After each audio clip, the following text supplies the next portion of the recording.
There's no feeling more intense than starting over.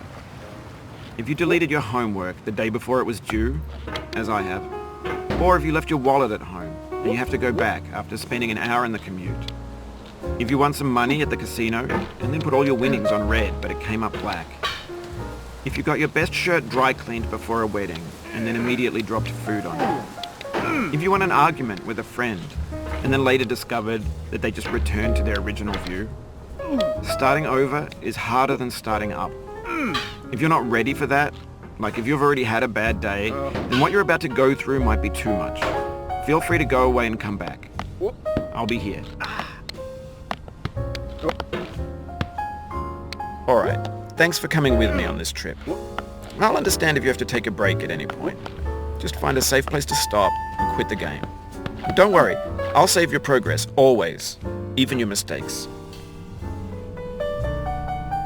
This game is a homage to a free game that came out in 2002, titled Sexy Hiking.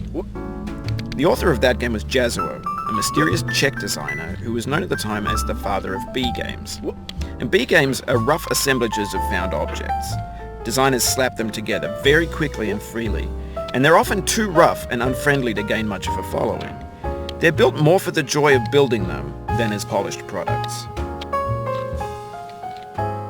In a certain way, Sexy Hiking is the perfect embodiment of a B game.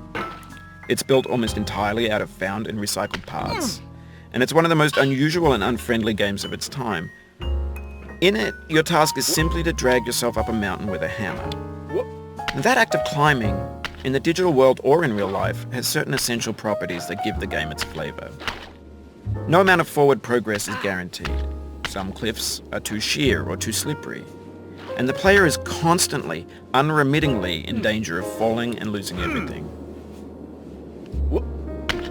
Anyway, when you start Sexy Hiking, you're standing next to this dead tree that blocks the way to the entire rest of the game. It might take you an hour to get over that tree, and a lot of people never got past it. You prod and you poke at it, exploring the limits of your reach and your strength, trying to find a way up and over.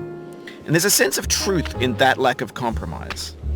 Most obstacles in video game worlds are fake. You can be completely confident in your ability to get through them once you have the correct method or the correct equipment or just by spending enough time.